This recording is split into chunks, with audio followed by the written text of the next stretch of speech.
আসসালামু আলাইকুম। আজকে একটা স্পেশাল ভিডিও নিয়ে চলে আসছি আপনাদের মাঝে। আজকে হচ্ছে আমার ভাগনা, ওকে হচ্ছে সুন্নতে খাতনা করানো হয়েছে। তো আসলে অনেক ব্যস্ত ছিলাম, এই জন্যে প্রথম থেকে আমি ভিডিওটা করতে পারি নাই।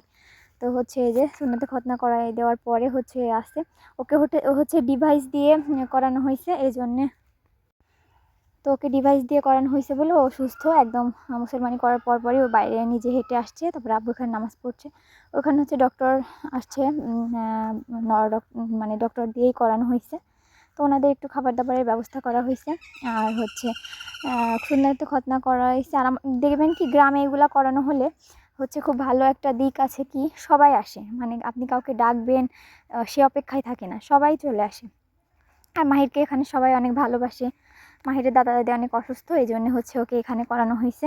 ওদের গ্রামের বাড়িতে আর করানো। আসলে সুন্নতে খাতনা এমন একটা জিনিস, এটা হচ্ছে গ্রামে গঞ্জে হচ্ছে করানো ভালো।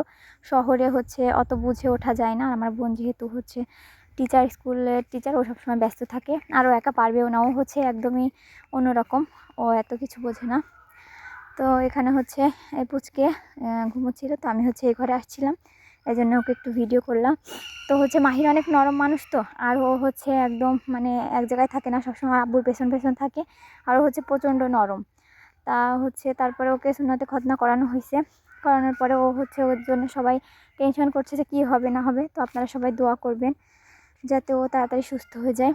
তো এখানে হচ্ছে ওকে গরম পানি করে দেবো, এই জন্যে এটা নিতে আসছি। তো হচ্ছে গ্রামে সুন্নতে খাতনা করানো বা বিয়ে বা যে কোনো অনুষ্ঠানে একটা ভালো দিক কি, কাউকে আপনি ডাকবেন সে অপেক্ষায় কেউই থাকে না, সবাই আসে। হচ্ছে কাউকে আপনি খেতে দিবেন সেই আশা আসবে, আসলে এরকম না, সবাই আসে। আর মাহিরকে হচ্ছে সবাই ভালোবাসে, এই জন্যে হচ্ছে আসে।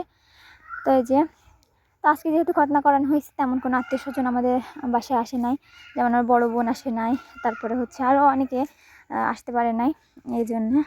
তো যদি অনুষ্ঠান করা হয় কি না আমি জানি না, করবে কি না, যদি হয় ছোটোখাটো অনুষ্ঠান হলেও ঘরোয়াভাবে, তখন হচ্ছে আপনাদের মাঝে আরও একটু ভিডিও নিয়ে আমি অবশ্যই আসবো।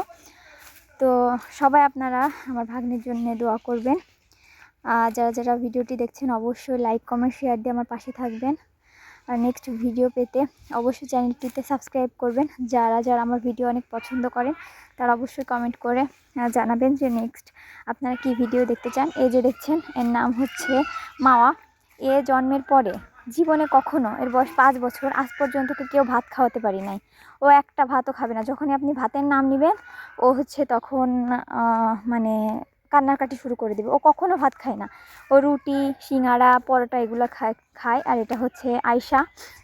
ও বলছে যে ও আলকুবা স্কুলে পড়ে, ওর রোল 1 হবে, সেটা বলছিল।